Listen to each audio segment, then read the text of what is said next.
नमस्कार, मिराज किचन मध्ये तुम्हा सर्वांचं खूप खूप मनापासून स्वागत. आज आपण करणार आहोत पुरणपोळी. चला तर मग रेसिपीला सुरुवात करू. तर इथे मी 2 वाटी चणा डाळ घेतली. तर ही डाळ आपल्याला स्वच्छ 2 पाण्याने धुवून घ्यायची आहे.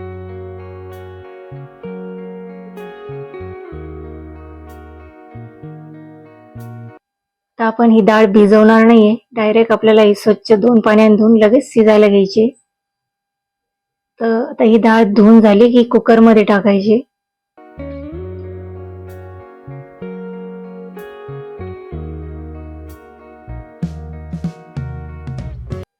आता याच्यामध्ये टाकायचं आपल्याला 4 ते 5 वाट्या पाणी, म्हणजे डाळीच्या वरती येईन एवढं पाणी टाकायचं आपल्याला. याच्यामध्ये टाकायचे 2 चमचे तेल.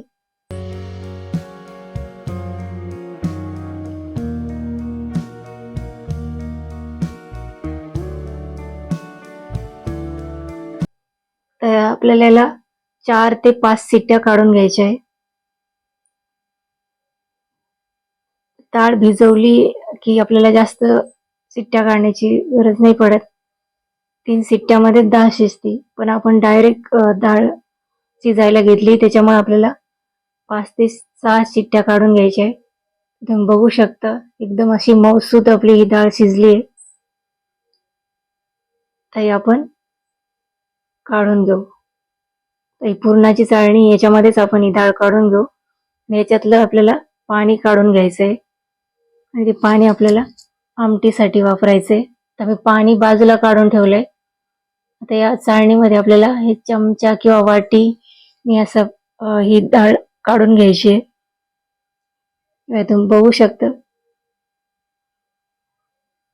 मस्त आपली ही डाळ काढून झाली. त्या डाळीला टाकायचे कढईमध्ये आणि याच्यामध्ये टाकायचे आता 2 वाटी मी चना डाळ घेतली होती, तर 1.5 वाटी इथं मी साखर घेतली. हे प्रमाण एकदम बरोबर आहे, म्हणजे जास्त गोडही होत नाही आणि जास्त कमी पण नाही.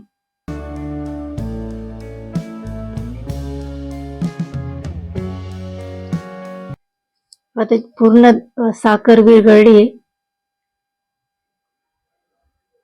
आता याच्यामध्ये टाकायची इलायची पावडर. आता जसं जसं ही साखर या डाळीमध्ये मुरल्या जाईल ना, तसं तसं हे पुरण घट्ट व्हायला सुरुवात होईल.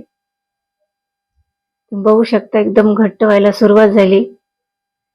तर या स्टेपला आपल्याला गॅस बंद करायचा आहे. तर जसं जसं थंड होईल ना, पुरण एकदम घट्ट होईल. आता पुरण बाजूला ठेवायचं थंड होण्यासाठी आणि पुरणपोळीसाठी आपल्याला पीठ भिजून घ्यायचंय. तर इथं मी गव्हाचं पीठ घेतलंय, त्याच्यामध्ये चवीपुरतं मीठ टाकायचंय आणि मऊसूत आपल्याला हे पीठ भिजून घ्यायचंय.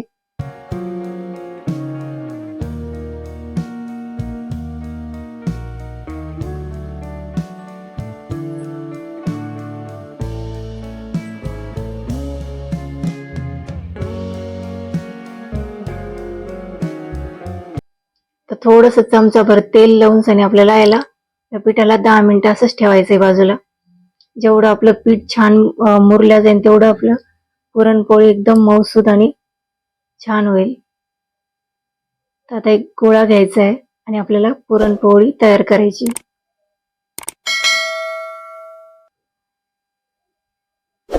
तुम्ही पुरण बी बघू शकता एकदम थंड झालंय, एकदम असं पेड्यासारखं असं पुरण तयार झालंय.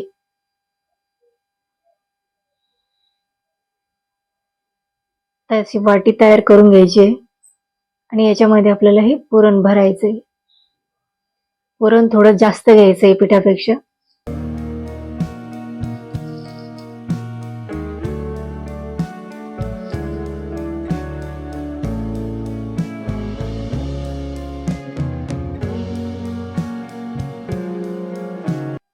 अगदी थोडंसं पीठ घ्यायचंय. एकदम थोडं थोडं पीठ घेऊन आपल्याला हलक्या हाताने अशी पोळी लाटून घ्यायची.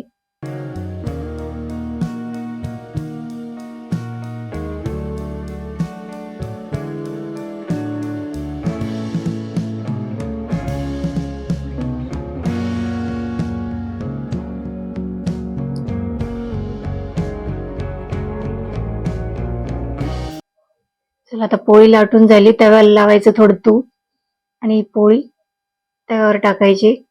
मस्त मध्यम आचेवर आपल्याला ही पोळी भाजून घ्यायची आहे. खूप गॅस जास्त मोठा नाही करायचा आहे.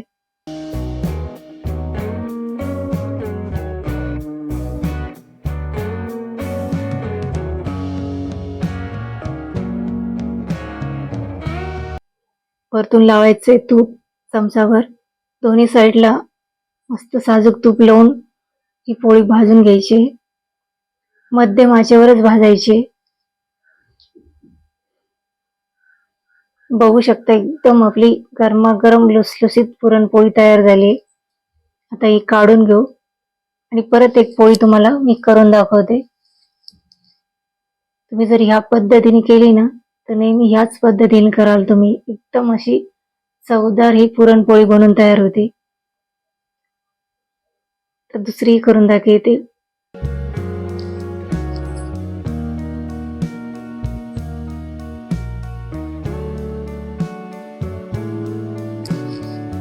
हे मस्त थोडं थोडं पीठ लावून अशी हलक्या हाताने लाटून घ्यायची पोळी.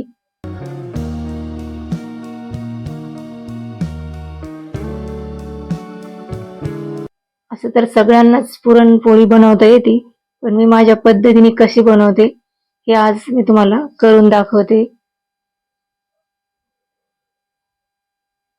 तव्याला तूप लावायचे आणि ही पोळी अशी टाकून याला दोन्ही साईडनी तूप लावून मस्त भाजून घ्यायची.